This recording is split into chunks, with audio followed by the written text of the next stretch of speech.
What's up, Mom? Mama. Mama. Mom. Mom. Mama. Grandma.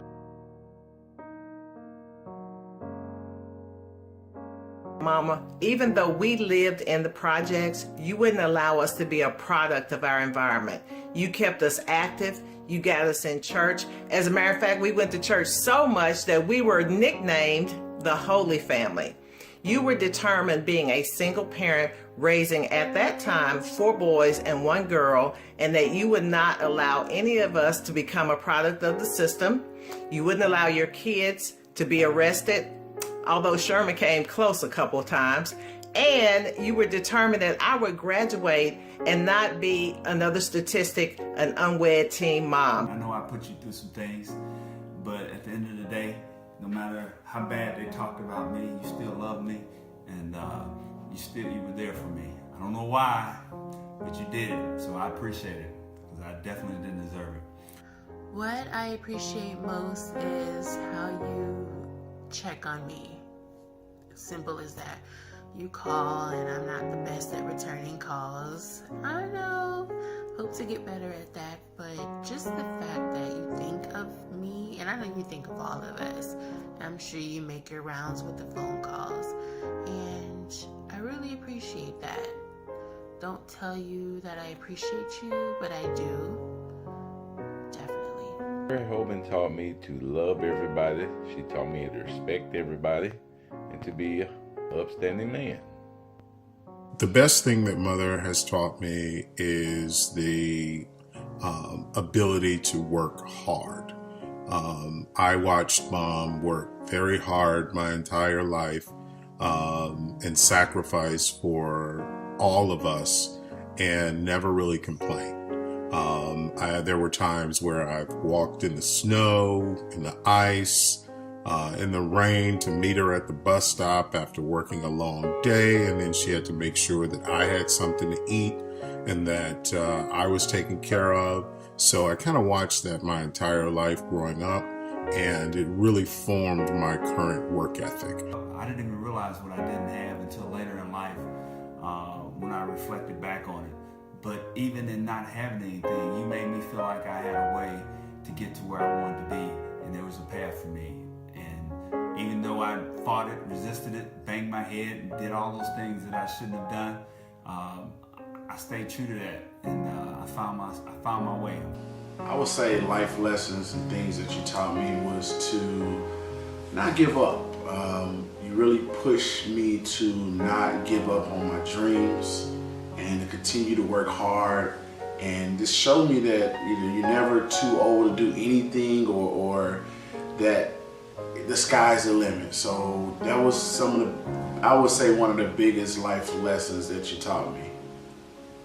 I am very appreciative of all of the sacrifices that my mom made for me, and just she did what she could to make sure that we got what we needed out of life in order to be successful.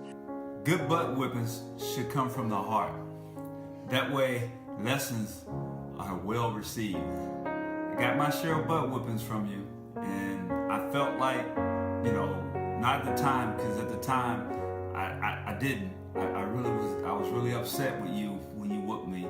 But when I look back on it, I know it came from a good place, and there was a lesson in it for me that I chose at the time to listen, but I didn't.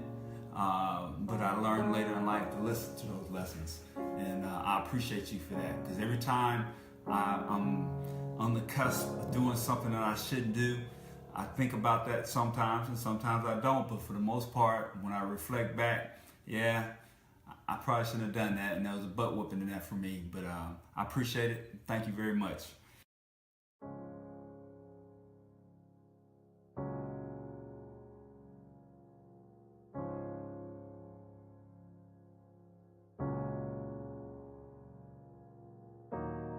One in particular, once on a flight to Washington, she kept watching me because she know how I hate flying. She kept watching me and making sure I was okay. And she would come over and she would say, "Are you okay?"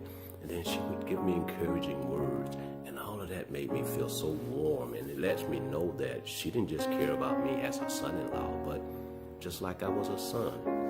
And that was one of the greatest moments. So from then on, she was no longer Miss Mary, my mother-in-law. She became just simply Mom. Every time we have family functions, I look at you and you sit over there and look at the family and you're like very content and happy. And I always sit there and wonder, I bet she's just enjoying, loving to see the family come together and just happy just to be with us. And I think that's just a wonderful thing. I have a lot of fun memories, especially when she tried to go on Boy Scout trips with us. She tried to ride a bike with us.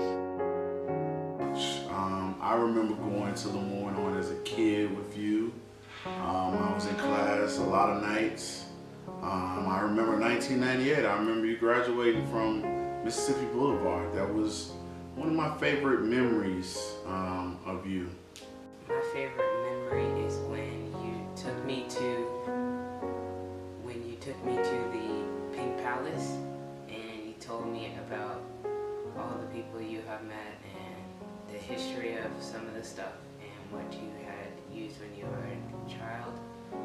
And also when you had when the little lightning bolt struck and it was really loud. My earliest memory was from Head Start. I think it was Charles Gregory Head Start. And I can just remember getting in trouble and you pulled me into that kitchen and you lit me up. I remember that. All my memories ended with a butt whooping of some type. My favorite memory of you is actually when you graduated from college. I know that it took you a long time, and by the time you graduated, you had several kids that already had degrees, but you were extremely persistent and stayed the course and graduated with your degree. My favorite memory is Mom taking me to college. That entire summer, she really went out of her way, broke her back to pull together whatever resources she had to make sure that I went away to college with all the necessities that I needed in order to study and be a good student. I still remember vividly going to stores and shopping and checking lists and making sure that I had everything I needed. I also remember going into the dorm and Mom taking care of everything with the dorm, and then going to the store that night to make sure that I got everything that was forgotten. Sherman and I were talking and I was laughing. I said one memory is, I think it was Cha and Alan's wedding reception, and Sherman and I were dancing. Everybody knows Sherman and I like to dance, and we were kind of getting a little loose, and we were doing the dance and he was spanking my butt and all that, and your look was like, oh my God, what are they doing? What kind of woman did he get? I thought that was like the funniest thing. So that was a memory that I had of you. I can just remember going places with you, and it seemed like no matter where we went, you always introduced me the same way as your big grandbaby. You'd be like, look at my big grandbaby, go on, stand up for him, stand up for him. And when I tell you, I got so sick of standing up. I'm sure I gave you mad attitude, but I was tired of standing up. But I can laugh about it now, but it's kind of like you were saying it with pride, like, this is my grandchild, look at her.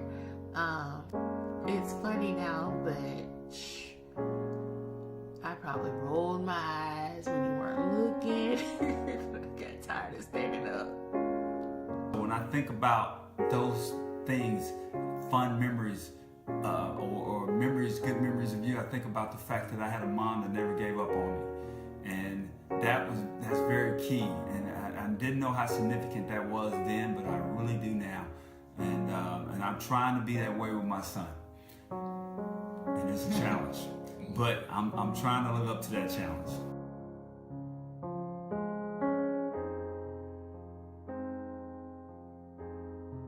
family oriented, resourceful, God-fearing, beautiful, and a phenomenal woman.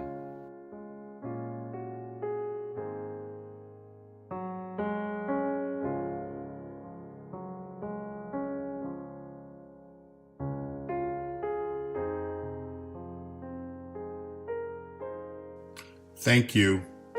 thank you, thank you. Thank you, Mama. thank you, thank you, Thank you. Thank you, Mom. Thank you. Thank you. Thank you. I love you. love you. I love you, Mama. I love you, I love you. I love you, Mama. I love you. I love you.